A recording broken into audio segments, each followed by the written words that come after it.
قرر مجلس الوزراء السعودي الموافقة على نظام الإقامة المميزة، وهو القرار الذي يأتي في سياق مواصلة السعودية تنفيذ إصلاحات لتنويع اقتصادها، ويلغي نظام الإقامة المميزة الذي تم إقراره نظام الكفيل، ويمنح المقيمين مزايا خاصة وحرية أكبر. وينقسم مشروع الإقامة المميزة إلى قسمين: إقامة دائمة وإقامة مؤقتة برسوم محددة تخول حاملها ممارسة الأعمال التجارية وفق ضوابط معينة. كما ويمنح النظام الجديد للمقيم مزايا الإقامة مع أسرته واستصدار أذون زيارة للأقارب واستخدام العمالة وامتلاك العقار وامتلاك وسائل النقل. وللتعليق على هذا الموضوع معنا عبر الهاتف من الرياض مازن السديري، رئيس الأبحاث في الراجحي كابيتال. سيد مازن، أهلا وسهلا بك معنا. منذ عامين تقريبا فرضت بعض الرسوم على الأجانب بكافة أطيافهم في السعودية. اليوم يتم الإعلان عن نظام الإقامة المميزة أو الجرين كارد. فمن يستهدف هذا النظام تحديدا؟ يعني من الشخص الذي يستطيع أن يحصل على الجرين كارد في السعودية؟ شكرا لاستضافتكم استاذ نايف. سؤال جدا جميل. يعني هناك تساؤل يقول لماذا هناك جرين كارد وفي نفس الوقت هناك رسوم على الأجانب. الرسوم اللي أخذت على الأجانب كانت هي هدفها الأساسي عدم أو إعادة تنظيم الموارد، بحيث أنه في قطاعات تعتمد على رخص العمالة، صار في عمالة حجمها كبير وبدأ يصير في تستر. فجاءت الرسوم بحيث أنه كل عامل يكون التكلفة عنده مرتفعة، فكل شخص يستدعي ويحاول يجيب عمال يكون دارس العدد اللي يحتاجه، وأدى ذلك إلى نزول 1,400,000. انخفضوا الأجانب 1,400,000، أغلبهم من العمالة الرخيصة، يعني 53% حتى نهاية 2017 53% من العمالة رواتبهم أقل من 3000 ريال. هذول لا يستهلكون، هذول يحولون الأموال برا. نظام الجرين كارد لا، كان هدفه ثاني. هدفه أيضا في الدرجة الأولى هو محاربة التستر التقليصي. يوجد كثير ناس جاءوا المملكة من الستينات والسبعينات مؤخرا كانوا يلجؤون بحكم القوانين لقيام مشاريع بالمشاركة مع السعوديين في الداخل.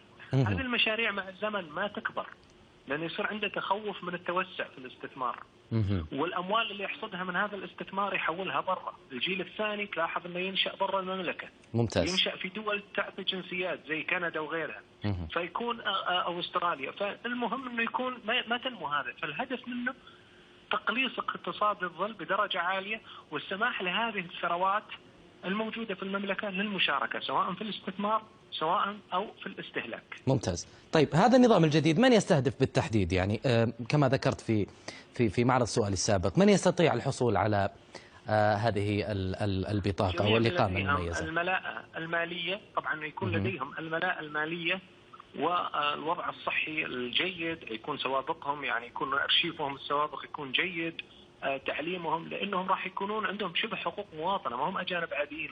يكون لهم مشاركة في نظام التأمينات، في الخدمات التعليمية والطبية. في المقابل يكون لهم حرية الانتقال بين مؤسسات القطاع الخاص. فالهدف أنهم يكونون مشاركين بقدراتهم التعليمية وأيضا مستواهم الاستثماري، قدرات استثمارهم ومشاركتهم فيه. هو يستهدف هذه الشريحة. وزي ما ذكر معالي الوزير انه هنا هذا براكتس عالمي، يعني كان موجود في الولايات المتحدة. طبعا في اختلاف بين اقتصادنا والاقتصاد الامريكي. اقتصاد الظل في امريكا بالنسبة لحجم الاقتصاد، بالنسبة كنسبة للاقتصاد الامريكي اقل.